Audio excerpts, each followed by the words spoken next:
Bismillahirrahmanirrahim. Assalamualaikum warahmatullahi wabarakatuh. Baiklah, pada pertemuan kali ini kita sudah mulai membahas sesuai dengan modul praktikum yang telah disediakan. Untuk pertemuan kedua ini kita mulai membahas dari modul 1, yaitu tentang penyelesaian persamaan nonlinear dengan menggunakan metode tabel.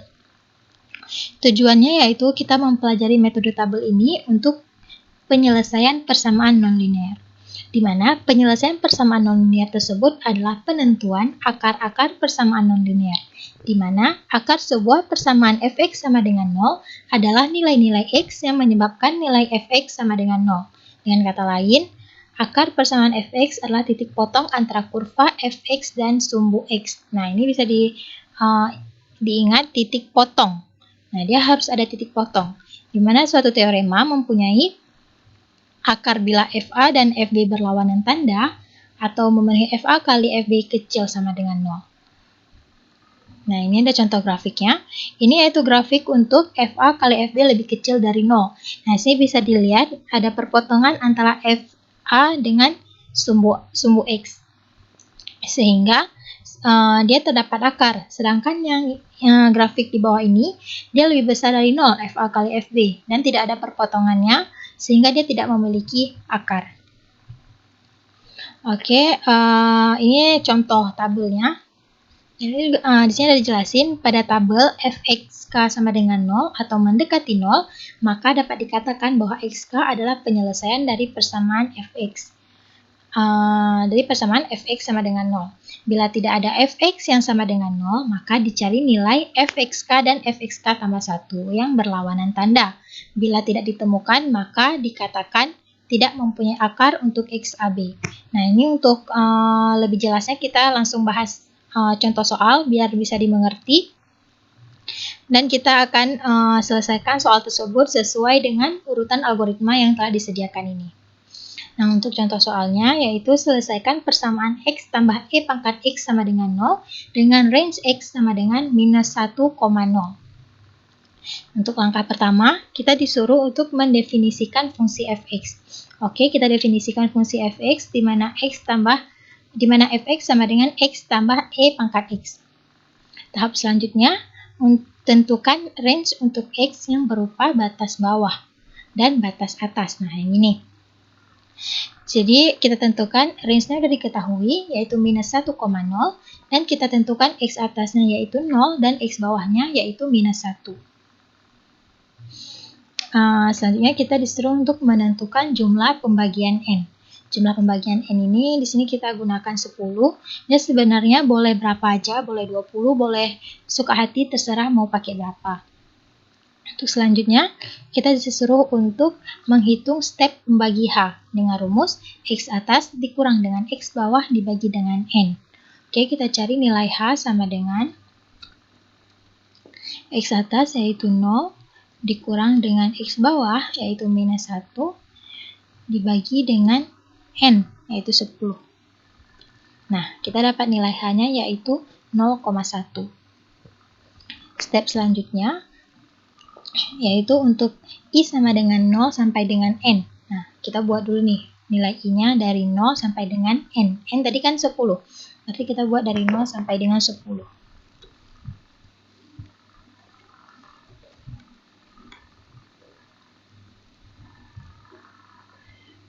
8, 7, 8, 9, 10.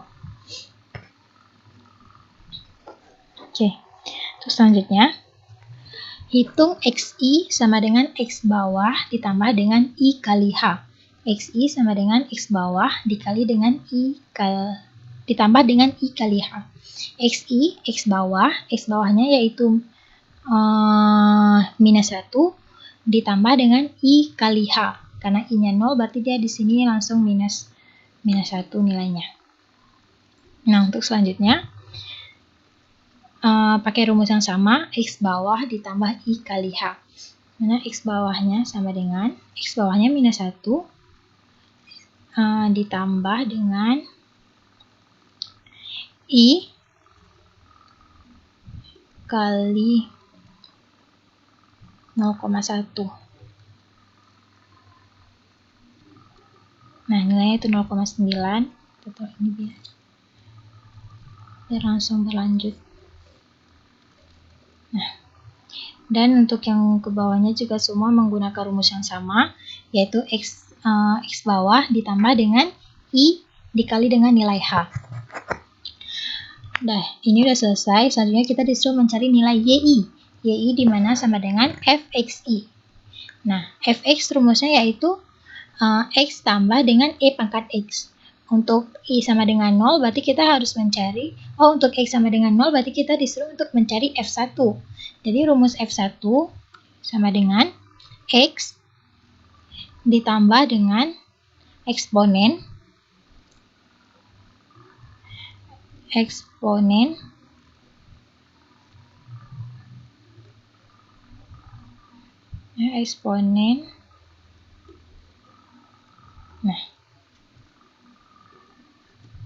nah ini dengan nilainya, dan terusnya ke bawah menggunakan rumus yang sama juga, sehingga ini kita udah dapetin semua nilai fx-nya sesuai dengan x ini. Misalnya di saat i sama dengan 0, fx-nya yaitu f-1, saat i sama dengan 1, f-0,9, dan seterusnya sampai di saat i 10, fx-nya yaitu f0. Oke, selanjutnya untuk i sama dengan 0 hingga n dicari k. Nah, sekarang kita cari k yang di sini tadi. Kalau dia ada 0, kita lihat nih. Untuk yang pertama, bila fxk sama dengan 0, maka xk adalah penyelesaiannya. Nah, coba kita lihat di nilai fx ini ada nggak yang nilainya sama dengan 0? Nggak ada kan? Dia nggak ada yang nilainya tepat 0. Oke, berarti syarat pertama gagal. Kita coba masuk ke yang kedua. Bila fxk dikali dengan fxk tambah 1 lebih kecil dari 0, maka, nah lihat dulu, ada nggak nih yang fxk dikali dengan fxk tambah 1 lebih kecil dari 0. Misalkan ini fxk-nya dikali dengan ini fxk tambah 1. Nilainya bakal lebih besar dari 0, karena minus-minus dia jadi plus. Sehingga nilainya yaitu yang ini. Nah, di saat i4 dan di saat i sama dengan 5, maka dia akan menghasilkan nilai yang lebih kecil dari 0, karena dia tetap minus. Oke, masuk lagi syaratnya. Jika fxk lebih kecil dengan fxk tambah 1, maka xk adalah penyelesaiannya. Tadi kita bilang ini yaitu fxk-nya, yang di atas merupakan fxk.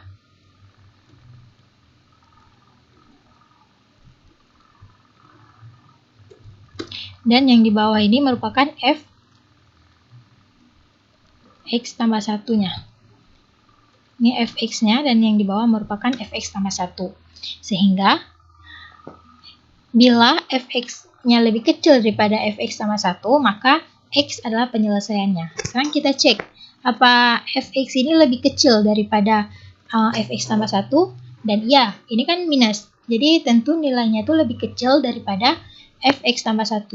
Sehingga kita dapat penyelesaian akar dari persamaan ini yaitu x sama dengan, kan tadi karena katanya kalau misalnya lebih kecil maka xk adalah penyelesaiannya. Karena lebih kecil maka x sama dengan minus 0,6 merupakan akar dari persamaan ini. Sehingga ini jawabannya adalah minus 0,6 untuk jawaban dari contoh permasalahan ini. Nah, ini dia. Ini juga sama algoritmanya yang dibuat dalam bentuk flowchart. Mungkin lebih mudah dipahami. Kita hitung ini. Udah dipahami juga kan tentang flowchart, juga udah dipelajarin. Udah dijelasin kemarin di pertemuan sebelumnya. Jadi untuk ini sekali lagi nih kita cek dulu. Kalau dia ada yang nilai fx-nya itu 0, maka penyelesaiannya yaitu di saat x di mana fx-nya merupakan 0. Tapi kalau misalnya fx-nya nggak ada yang sama dengan 0, maka kita cek fx tambah sama fx kurang 1. Kalau fx dikali dengan fx tambah 1, nilainya tuh bakal lebih besar dari 0 atau lebih kecil dari 0. Kalau dia lebih kecil dari 0, maka itu adalah penyelesaiannya. Dan kalau misalnya fx lebih kecil daripada fx tambah 1, maka fx yang merupakan penyelesaiannya. Nah, bila tidak ada X tambah 1 adalah penyelesaian, atau dapat dikatakan penyelesaian berada di antara. Nah, kalau nggak ada berarti penyelesaian itu ada di antara ini.